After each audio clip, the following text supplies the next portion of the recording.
আসসালামু আলাইকুম রহমতুল্লাহি ওয়া বারাকাতুহু। রমাদান মুবারক। একটি একটি করে আমরা 28টি রোজা বিদায় দিলাম। আজকে আমরা আছি 29তম রোজায়। এমন হতে পারে কালকে ঈদ, আবার এমন হতে পারে কালকে আমাদের আরও একটি রোজা রাখতে হতে পারে।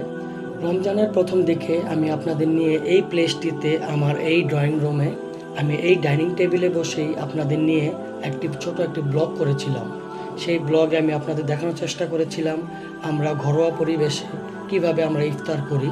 তারপরে আমি আপনাদের নিয়ে বিভিন্ন মসজিদে আজকে এই পর্যন্ত আমি আপনাদের নিয়ে ঘুরে বেরিয়েছিলাম এবং আপনাদের মাঝে আমি দেখানোর চেষ্টা করেছি, তুলে ধরার চেষ্টা করেছি বিভিন্ন মসজিদের জুমা এবং বিভিন্ন মসজিদের ইফতার এবং তারাবি, যার মধ্যে অন্যতম ছিল স্পেনের রাজধানী মাদ্রিদের বাঙালি অধ্যুষিত এলাকা লাভাপিয়েসের 3টি মসজিদ। 3টি থেকে প্রথমটি ছিল বাঙালি বড় মসজিদ নামে যাকে আমরা চিনি, বায়তুল মোকাররম মসজিদ। সেটা আমাদের প্রাণের মসজিদ, কেননা সেটি আমাদের চোখের সামনে গড়ে ওঠা একটি মসজিদ এবং অনেক সুন্দর কারুকাজ করা অনেক বড়সড় একটি মসজিদ ছিল। যাই হোক, তারপর আমি আপনাদের মাঝে তুলে ধরেছিলাম আরও 2টি মসজিদ, যে মসজিদগুলো আয়তনে অনেকটা ছোট হলেও সেগুলো আমাদের বাঙালি তত্ত্বাবধানে থাকা 2টি মসজিদ, টোটাল 3টি মসজিদ। আর তারপর আমি আপনাদের নিয়ে গিয়েছিলাম স্পেনের রাজধানী মাদ্রিদেরই অন্যতম একটি মসজিদ, অনেক বড়সড় একটি মসজিদ, সৌদি আরব নির্মাণাধীন একটি মসজিদ, যার নাম বেন্তাস মসজিদ। আমরা এমেত্রেন্তা মসজিদ, সৌদি মসজিদ নামে চিনে থাকি। এই মসজিদটিতে আমরা আপনাদের নিয়ে জুমার নামাজ আদায় করেছিলাম এবং ইফতার সহ তারাবি নামাজ আমরা আদায় করেছিলাম। সেই মসজিদটি অনেক সুন্দর একটি মসজিদ ছিল। আপনারা যারা আমার এই ব্লগগুলো দেখেননি, আমার এই ভিডিও ডিসক্রিপশনে বা কমেন্টস বক্সে আমি সেই লিঙ্কগুলো দিয়ে রাখবো, আপনারা দেখে নেবেন, খুব ভালো উপভোগ করতে পারবেন। এইভাবেই আমাদের একটি মাস কেটে গেল। আমরা এখন এই রমজানের একেবারে শেষ প্রান্তে চলে আসছি। আমরা এরকম ব্লগ আর আপনাদের মাঝে তুলে ধরতে পারবো না এই বছর, হয়তোবা আল্লাহ যদি বাঁচিয়ে রাখেন তাহলে হয়তোবা নেক্সট ইয়ারে আমরা আপনাদের মাঝে আবারও এরকম সুন্দর সুন্দর ইসলামিক কিছু প্লেসে আমি আপনাদের নিয়ে যাব এবং সেই ব্লগগুলো আমি আপনাদের মাঝে তুলে ধরবো ইনশাআল্লাহ। আরও একটি বিষয় আমি আপনাদের মাঝে শেয়ার করতে চাই, সেটি হলো আপনারা দেখছেন আপন মাদ্রিদ ব্লগস, বাট এই আপন মাদ্রিদ ব্লগস কি? আপন মাদ্রিদ ব্লগসের কাজ কি? আপন মাদ্রিদ ব্লগস মাদ্রিদের আনাচে কানাচে অনেক সুন্দর সুন্দর কিছু চেনা অচেনা কিছু জায়গায়, কিছু প্লেসে ঘুরে বেড়ায় এবং আপনাদের জন্য খুব সুন্দর সুন্দর কিছু প্লেস তুলে ধরে। আপনারা যারা ছুটির দিনে কোথাও ঘুরতে যেতে চান, কোথাও বেড়াতে যেতে চান, বাট আপনারা কনফিউজ আপনারা কোথায় যাবেন বা কিভাবে যাবেন, আপনারা যদি আপন মাদ্রিদ ব্লগের এই ব্লগগুলো যদি দেখেন তাহলে আপনারা খুব সুন্দর সুন্দর কিছু প্লেস পেয়ে যাবেন এবং খুব সুন্দর সুন্দর কিছু ইনফরমেশন আপনারা পেয়ে যাবেন। সো এতদিন আপনাদের মাঝে আমি আমার এই ব্লগগুলো আমি আমার ইউটিউবে দিয়েছিলাম এবং আমি আমার ফেসবুকের প্রোফাইলে দিয়েছিলাম। দেন এখন থেকে আমরা আমাদের ফেসবুকের নতুন একটি পেজ করেছি, সেই পেজে দিব। নতুন নতুন ব্লগগুলো উপভোগ করতে আমাদের ওপরে থাকা যে লিঙ্কটি আছে সেই লিঙ্কটিতে ক্লিক করে শেয়ার, লাইক, কমেন্টস এবং ফলো দিয়ে আমাদের পাশেই থাকবেন, নতুন নতুন ব্লগগুলো উপভোগ করবেন। আর সর্বশেষ আমি আপনাদের বলতে চাই, আমার ফার্স্ট ব্লগটি এই মাসের রমজানের ফার্স্ট ব্লগটি এই প্লেসে হলেও, আমার এই টেবিলটিতে হলেও, আমার এই ঘরটিতে হলেও আমি আপনাদের মাঝে পুরো ভিউটা আমি তখন তুলতে পারিনি, কেননা আমার যে ডেকোরেটটি ছিল, আমি মাহে রমজানের যে ডেকোরেটটি করেছিলাম আমার এই ঘরটিকে ঘিরে, সেই ডেকোরেটটি সম্পূর্ণ ছিল না, কেননা আমার আরও কিছু প্রোডাক্ট আমার বাকি ছিল, যার কারণে আমরা সম্পূর্ণ করতে পারিনি। আমার যে প্রোডাক্টগুলো বাকি ছিল মাহে রমজানের ডেকোরেটের, সেই প্রোডাক্টগুলো চলে আসছে। আমরা মাহে রমজানের সম্পূর্ণ ডেকোরেটটি আমরা এই রুমটিকে ঘিরে আমরা সম্পূর্ণ করেছি, যার কারণে আমি আমার এই রুমটিকে আরও একটি বার আপনাদের মাঝে তুলে ধরতে চাই। So let's go. দেন এই হলো আমাদের মাহে রমজানের আমরা যে ডেকোরেট করেছিলাম সেই ডেকোরেটের কিছুটা নমুনা। এখানে লেখা আছে রমাদান মুবারক এবং তার পাশে 4টি বেলুন আছে। এক এক করে আপনাদের মাঝে সেই বেলুনগুলো আমি তুলে ধরার চেষ্টা করছি।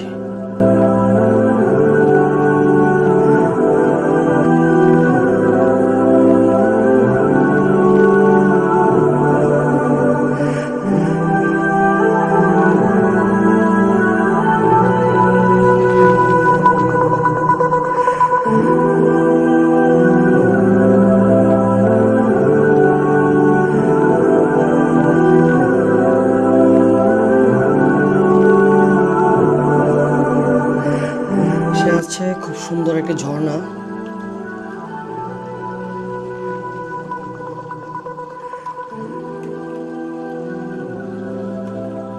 আর এই দিকটাতে ছিল সেই ক্যালেন্ডারটি, যে ক্যালেন্ডারটি আমরা একের পর এক প্রতিদিনই আমরা চেঞ্জ করেছিলাম। এই লাইটগুলো আমি আপনাদের মাঝে অন্ধকারে আমি তুলে ধরার চেষ্টা করব কিছুক্ষণ পর।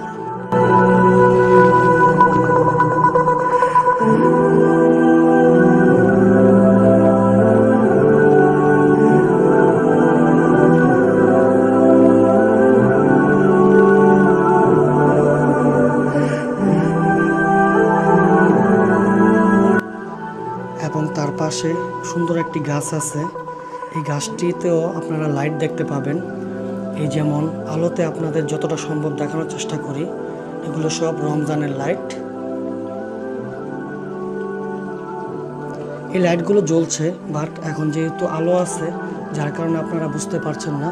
আপনাদের আমি লাইটটি অফ করে আপনাদের মাঝে তুলে ধরব। এরপর আমি আপনাদের মাঝে তুলে ধরতে চাই আমরা যে টেবিলটিতে এতক্ষণ বসেছিলাম, যে টেবিলটিতে বসে আপনাদের সাথে কথা বললাম, সেই টেবিলটি। আমরা ফার্স্ট যে ব্লগটি করেছিলাম আপনাদের নিয়ে, সেই ব্লগটির সময় আমাদের এই টেবিল ম্যাটটি ছিল না, আমাদের এই পর্দাটি ছিল না, এবং এই পর্দাটিও আমাদের ছিল না। বাট আমাদের এই পর্দাগুলো চলে আসছে, আমরা এই পর্দাগুলো দিয়ে আমাদের ডেকোরেট সম্পূর্ণ করেছি।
দেখতে পেলেন আমি আমার এই রুমটিকে মায়ের রমজানকে কেন্দ্র করে কিভাবে কতটা সুন্দরভাবে আমি ডেকোরেট করার চেষ্টা করেছি।